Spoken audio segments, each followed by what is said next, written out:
Real Madrid joue contre le dernier du classement. C'est sûr qu'ils vont gagner. Je mets la maison dessus.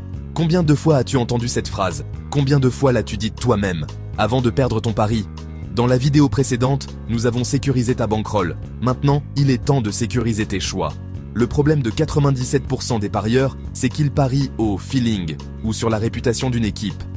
Mais les bookmakers ne parient pas au feeling. Ils ont des algorithmes, des statisticiens et des super ordinateurs. Pour les battre, tu ne peux pas juste deviner, tu dois analyser. Bienvenue sur Bet Mindset and Match. Aujourd'hui, je te dévoile ma checklist en 5 étapes.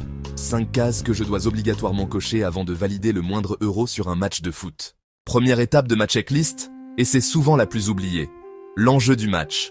Avant de regarder qui est le plus fort, demande-toi, qui a besoin de gagner?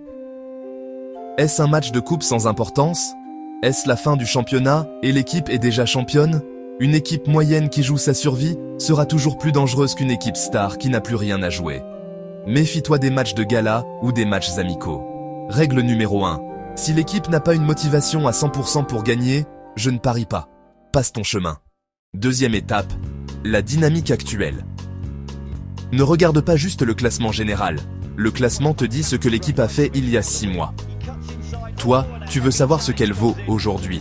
Regarde les 5 derniers matchs. Est-ce qu'ils marquent beaucoup? Est-ce qu'ils encaissent des buts bêtes? Et surtout, fais la distinction domicile-extérieur. Certaines équipes sont des forteresses imprenables chez elles, mais deviennent fragiles dès qu'elles voyagent. Si le 3e du classement se déplace chez le 15e, mais que le 15e est invaincu à domicile depuis 3 mois, attention au piège. Le classement ment, la forme du moment ne ment pas. Troisième étape, c'est l'analyse technique la plus cruciale. L'état des effectifs. Tu ne paries pas sur un nom de club, tu paries sur 11 joueurs. Si le meilleur buteur est blessé, qui va marquer? Si le gardien titulaire est suspendu, la défense sera-t-elle sereine? Les bookmakers ajustent leurs cotes en fonction de ces absences, mais souvent avec un peu de retard. C'est là que tu peux prendre l'avantage. Vérifie toujours les conférences de presse d'avant-match. Y a-t-il du turnover? L'entraîneur va-t-il faire tourner l'effectif car il y a un match de Ligue des Champions 3 jours plus tard? Si l'équipe B est alignée, ton analyse sur l'équipe A ne vaut plus rien.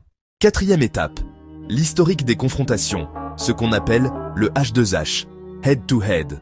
En sport, la psychologie joue un rôle énorme. Certaines équipes ont une bête noire. Peu importe si elles sont plus fortes sur le papier, elles n'arrivent jamais à gagner contre cet adversaire spécifique. C'est souvent une question de style de jeu.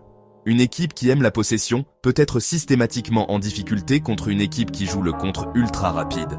Si tu vois que ton favori n'a pas battu son adversaire du jour depuis 4 ans, c'est un signal d'alarme énorme. Ne l'ignore pas. Récapitulons. La motivation est là. La forme à domicile est bonne. Les joueurs clés sont présents. L'historique est favorable. Si une seule de ces cases n'est pas cochée, alors il n'y a pas de pari. C'est ça le plus dur dans l'analyse. Accepter de ne pas jouer. Un investisseur rentable est quelqu'un qui sait dire non. Il vaut mieux rater une occasion de gagner que de prendre un risque inutile. Ton but n'est pas de parier sur tous les matchs, mais de repérer l'erreur du bookmaker. Tu as maintenant ta bankroll et ta méthode d'analyse. Tu es armé.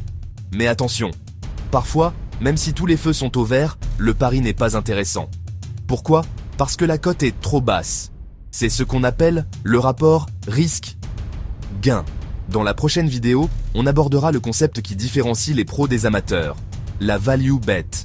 Je vais t'expliquer pourquoi parier sur une victoire du PSG à 1.10 est une erreur mathématique, même s'il gagne le match. Abonne-toi et active la cloche pour ne pas rater cette vidéo cruciale. C'était Bet Mindset and Match. Analyse, gère et gagne.